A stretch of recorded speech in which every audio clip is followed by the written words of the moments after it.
Bom, uma outra maneira de se tirar componentes SMDs de placas eletrônicas é utilizando o ar quente, né? Então a gente precisaria jogar o ar quente nos terminais do componente. No caso, a gente quer tirar esse MOSFET aqui. Então nós vamos ter que jogar o ar quente em cima dos terminais dele, né? Tanto do gate, quanto do source, quanto do dreno. A gente precisaria jogar o ar quente. Só que o que pode ocorrer? Esses componentes em volta, eles podem ser afetados, né? Então, quando você for trabalhar com ar quente, ou mesmo quando for trabalhar com estação infravermelho, é recomendado que se utilize essas fitas reflexiva, que é uma fita de alumínio que a gente coloca em volta dos componentes que se quer proteger. Então eu vou colocar aqui em volta do componente do MOSFET, eu vou colocar aqui a fita reflexiva. Então, na hora que a gente jogar o ar quente, somente os terminais do componente que se quer assumir, que a gente consiga. Então, ó, aqui essa fita reflexiva você encontra nas lojas que vendem material para BGA ou para retrabalho de SMD. Depois a gente pode passar o contato para vocês, tá? Por quê? Porque se você joga o ar quente em cima de um componente e esse componente derrete, a solda ele pode sumir, né? Devemos proteger também capacitores eletrolíticos como esse que tem aqui do lado. Por quê? Esse capacitor aqui, ele pode, a temperatura pode exceder o valor de trabalho dele e ele pode estragar. Então, ó, vemos que agora só temos visíveis os terminais que devem ser dessoldados e a parte de trás do SMD. Então vamos jogar o ar quente agora para a gente ver, então preparar também uma pinça, porque em determinado momento esse SMD ele vai soltar e você tem que levantar ele assim que ele estiver solto. Uma coisa que precisa ser levada em consideração também, gente, é quando for se fazer qualquer retrabalho de SMD ou de BGA, a placa toda ela deve ser pré-aquecida, tá?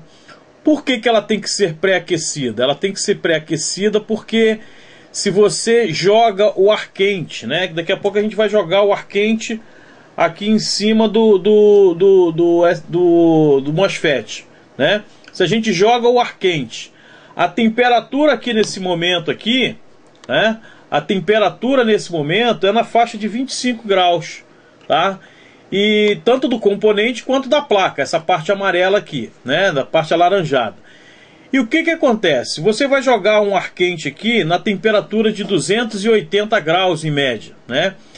Então isso pode causar um choque térmico e causar delaminação na placa, ou seja, devido ao choque térmico causado por esse aumento de temperatura de uma hora para outra, de um momento para o outro, a placa internamente ela pode empenar e se danificar.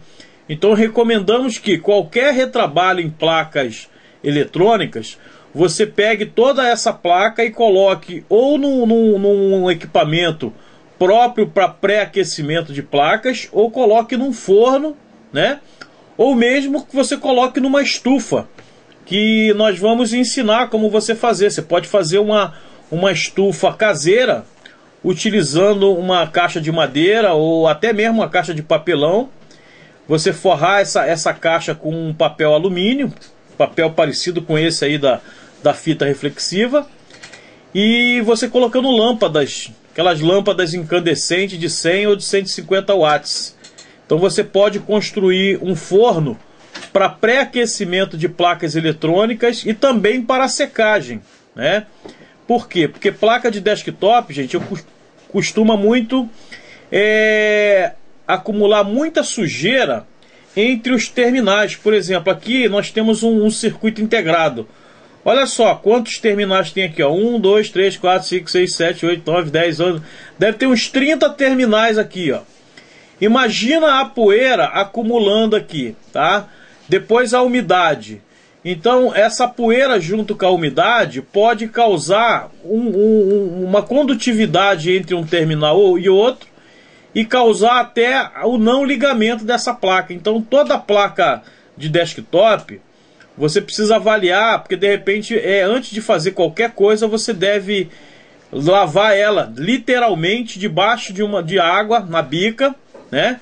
Com uma escovinha antistática ou uma escovinha de limpeza, tirar toda a sujeira que houver entre os terminais, depois sacudir bem a placa, aí colocar ela no forno por 3 a 4 horas, numa temperatura média de 100, 120 graus, né? Ela vai aquecer e vai evaporar toda a água que tiver ainda, que tiver ficado, tá? Então não tem problema. O que você deve fazer é tirar a bateria, né, de lítio, que é aquela tipo moeda redonda, né?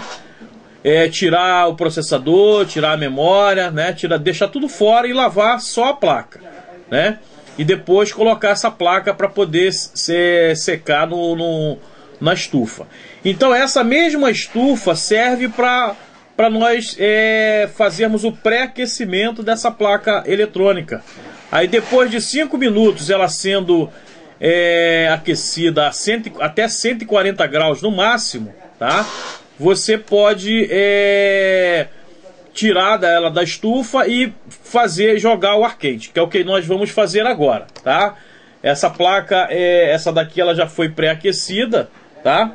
E ela já está pré-aquecida a 140 graus. E vamos agora fazer a retirada. Então, para fazer a retirada, nós ligamos o ar quente e vamos jogar esse jato de ar quente sobre o componente. Então, até amolecer todas as soldas, e a partir daí, a gente com a pinça a gente levanta.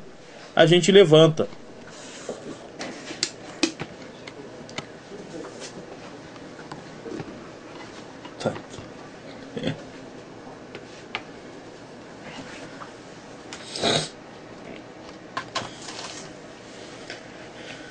Então já ligamos aqui a nossa estação de ar quente.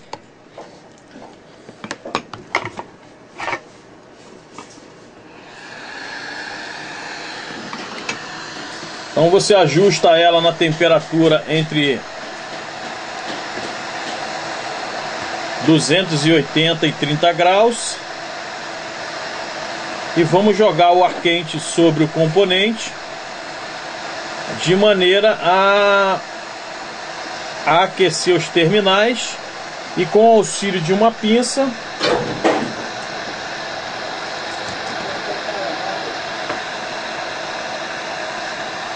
nós vamos retirar o componente. Essas estações de ar quente também, gente, possuem um bico que você pode colocar aqui na saída, tá? Para poder reduzir a área, o jato de ar, né? Então depois nós vamos mostrar. Quis mostrar dessa maneira aqui só para mostrar. Ó, já saiu, tá? Então agora você já saiu, você vê que o processo de tirar com ar quente é muito mais limpo. E olha aqui o componente, ó. Tanto o componente ele tá bem mais limpo, né? Ele tá bem mais limpo, quanto aonde nós tiramos aqui, ó. A gente vê que suja bem menos também. Então é importante você analisar se de repente é melhor você tirar com ar quente ou com ferro de solda. A opção de tirar com ferro de solda às vezes é viável quando você não tem a estação de ar quente. Mas hoje essas estações estão bem baratas aí no mercado, né? E você consegue a um preço legal aí para elas aí, mesmo comprando lá fora, né? E aqui para colocar é só fazer o processo inverso. A gente coloca, vamos dizer que a gente fosse substituir esse componente, né? nós teríamos que colocar na posição certinha aqui, né? O ideal era você acrescentar um pouquinho de solda aqui nessa parte de trás, tá? Você acrescenta um pouquinho de solda, bota na posição certinha, solda os terminais, o terminal do gate e o terminal do source, e depois com o ferro de solda ou com ar quente você vai aquecer da mesma maneira e forçar um pouquinho o MOSFET para baixo, e ele vai solda na posição que ele tem que ser soldado mesmo, tá? Então dessa maneira nós trabalhamos com a estação de ar quente para tirar o componente fora, né? Vamos aproveitar e vamos medir esse daqui também logo, né? Deixa eu botar aqui em cima desse componente aqui para não dar curto, né? Então vamos aproveitar e vamos fazer logo a medida desse componente. Não sei se vai dar para me colocar isso aqui do lado aqui. Não vai dar. Mas tá bom. Eu vou fazer a medida e depois eu mostro o multímetro para vocês. Eu vou medir aqui e o meu contra-regra aqui vai mostrar depois. Mostra ali primeiro ali, mostra medindo aqui as terminais aqui do componente. Ó, tô medindo aqui o dreno com a ponteira preta e o source com a ponteira vermelha. Mostra ali o visor do multímetro, por favor. Ó, tá dando 445. Agora mostra ali de novo ali que eu vou dar o toquezinho. Vou dar o toquezinho aqui no gate. Olha, encostei no gate e vou voltar de novo aqui, ó. Olha lá como é que mudou agora, gente. Tá? Você vê que só o fato de eu ter encostado no gate já armou o MOSFET, tá? E ele agora tá zerado, tá? Então, dessa maneira assim, eu testo que o MOSFET está em perfeito funcionamento, tá? E não tem problema nenhum com ele, tá? É dessa maneira que vocês têm que medir o MOSFET aí quando forem fazer a medida, ok? Ok, então, gente. Então, vamos passar para um próximo vídeo.